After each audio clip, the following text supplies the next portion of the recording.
Heil, a fascinating game, caught my attention in the Isle of Man Open Tournament, round 5. Hikaru Nakamura was playing Benjamin Bok. This was very interesting play in the opening from the black side. Let's actually flip to the black side. Now, not necessarily black one, you know, Nakamura is the favourite, right? So I'm not saying with certainty, this doesn't mean that black won. Might have won, might have been a draw. Let's find out. So Hikaru Nakamura playing Benjamin Bok. D4. Benjamin plays knight f6. C4. G6. We have now f3. This is not the usual way if white wants to go for a Simish King's Indian. I believe the idea is really to discourage Grunfelds, because if black plays d5, then we can quickly get in an e4, and that'd be a lot of fun, relatively speaking. So it's kind of anti-Grunfeld.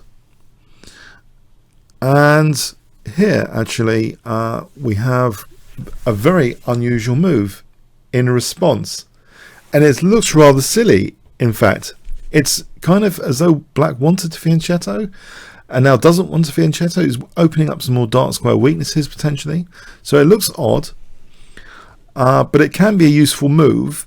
If this pawn is encouraged forward, then we can play ed later. We have e4, c5. Now this c5, believe it or not, it seems no one's played this in this position at a high level anyway. This is a very unusual position, and it works though tactically. If white tried to play e5, knight h5 is actually really dangerous for queen h4 check, because yeah, white's weakened this diagonal. We've got the old queen h4 check and knight g3 tactics. For example, this position is very nice for black. Black's threatening here queen h4 check, winning the bishop.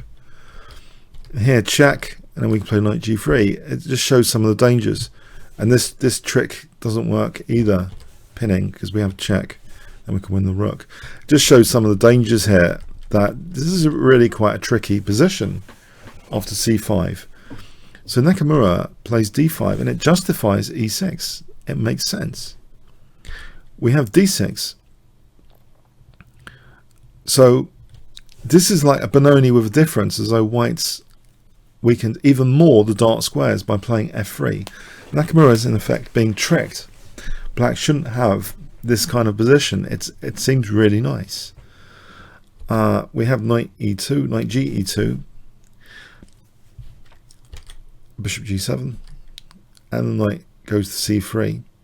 It's a bit fancy, isn't it? It's moving a piece twice. When I say fancy, I mean sophisticated. I mean kind of looks rule breaking. Why isn't white in a rush to castle?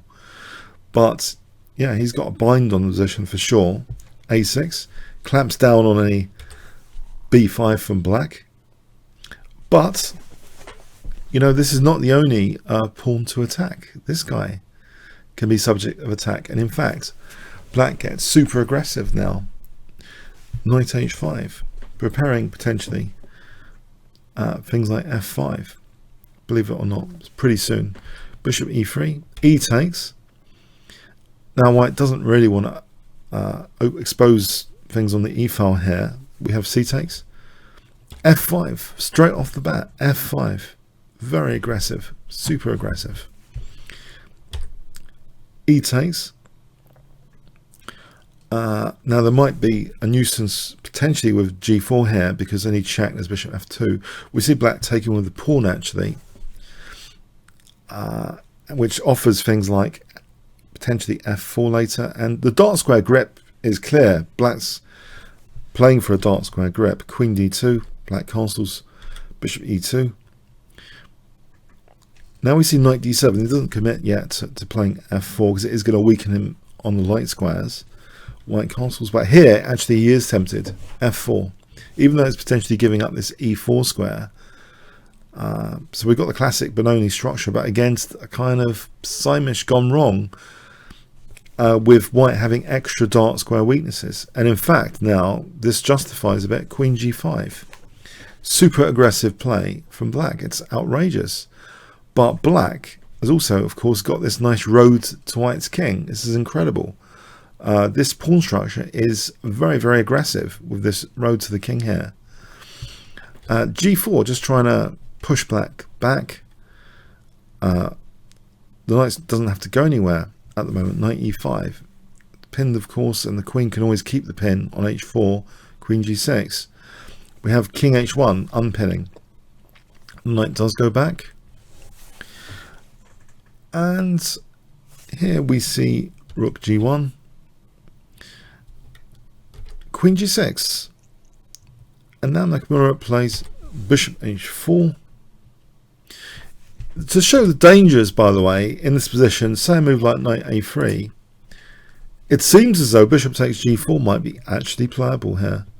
For example, this, Knight E4, trying to get onto this diagonal, because if black can get onto this diagonal with a check, then there's F3, gaining back material with interest. Just want to show you some of the dangers there. This is dangerous already for white in this position. So natural move like that might be punished. We have Bishop H4. Now H5, which seems to ask white to play G5, doesn't it? Black certainly would love G takes, because queen takes, and we're on this H file. So we have G5. So is the knight going to retreat here? Because actually, if the knight retreats, doesn't white have things like Knight E4? And then looking at D6. So this is a very, very interesting moment of the game. Can you anticipate what black played here? What do you reckon? What do you think Benjamin Bok played?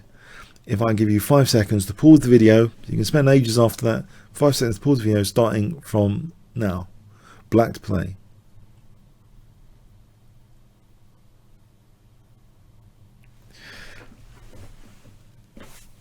Okay, this is a great move. It got me interested in the game. Knight FG4.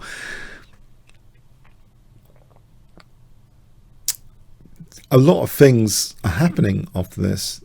If white took, white actually ignored it with Knight E4.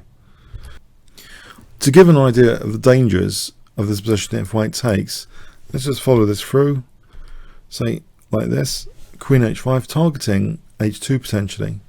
And black can get the right moments here to play on H2. Maybe it doesn't want to be too keen for F3 because it sort of creates a blockade. But at the right moments, maybe taking on C4, and then Bishop E5, black can build up and play for F3.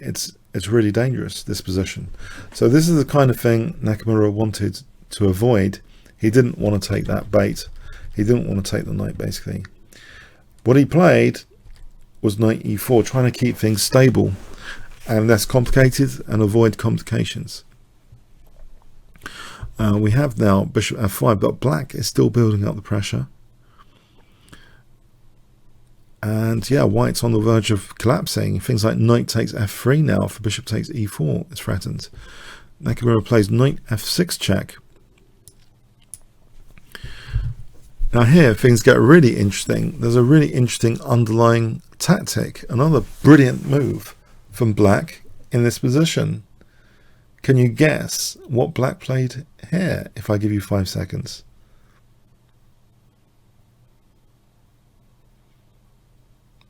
Okay, Rook takes F6. Yeah, an exchange sack. It's taken like that. It's a very, very complicated position, but if we take like this, there's always check to factor in. So we have taking here. But now the point is, can you guess what the point is? It's a simple point, actually. Bishop takes F6. Well, simple but clever. If Bishop takes F6, then we have Knight F2 checkmate. Yeah, so this is a really cool exchange sack. White's pretty in a difficult scenario here, to say the least. He really doesn't want to open up this diagonal to things like Bishop E4 check either. Actually plays Knight C3. So a great position for black. If he played, by the way, Bishop E1, then we might even have a problem with B1. We can just take on B1 here. And this will be good for black, if nothing else. Getting back on that diagonal with f3, be crushing. Yeah, so the bishop can't really retreat here to e1, b1 knight. So that's taken out of the firing line here. We have bishop takes h4, losing the bishop. Yeah, black's getting up in material here now. Bishop g5. Yeah, and again, it's too scary to take. Things like f3 are interesting for black, as well as bishop e4 still, potentially. So h4, bishop h6. Now finally it is taken. F takes g, finally. H takes g. But look at black's position. These are really aggressive pawns. White tries to get rid of that duo. Rook takes f4. But now, keeping the pin, queen h5, looking at taking here. It's very dangerous for white still. We have rook g2. Queen takes h4 check. Now here, if rook h2, queen g5, torturing that pin a bit more. And here g3 would just be winning material. If rook f1, g2, if rook f3, I think we can just play knight takes f3. So yeah, we have king g1, knight g6, torturing the pin more. And Nakamura basically gives up here. He kind of plays rook takes f5, giving up his queen. And it doesn't really work out this position. Black plays another elegant move. Another elegant move, just snuffing out white's chances completely. What does black play here? If I give you 5 seconds.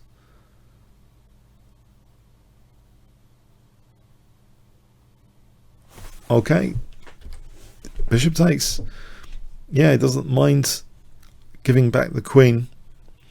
It's very, very favourable for white. Very. Because if takes, knight takes, and then we have this bishop retreat, that would be just a piece up for black. So we have b takes c3, queen e1 check, king g7, and now protecting g6, keeping that pin. And that is the end of this story. It's a very, very interesting game. It was just so attractive not to comment on it. Of course, one can do a major detailed analysis of the ramifications, the implications of taking on a knight when Nakamura just tried to avoid complications, but it all seems to favour black with careful play. Because it's not just about the pawns, it's about the h2 being vulnerable and the h file after, and about black being able to play bishop e5. It reminds me actually of some ideas in the King's Engine defense, generally, where yeah, some classic sacrifices you can sometimes do to get aggressive pawns and pressure. Beautifully played game by Benjamin Bok, and it's, I think, the game of his life at the moment. I've seen him do wonderfully well at things like the FIDE Classic Open, winning that, the last one. So he has been making a name for himself, but this is his greatest scalp to date, it seems. Fantastic scalp, fantastic game. Yeah, I hope you enjoyed it as much as me.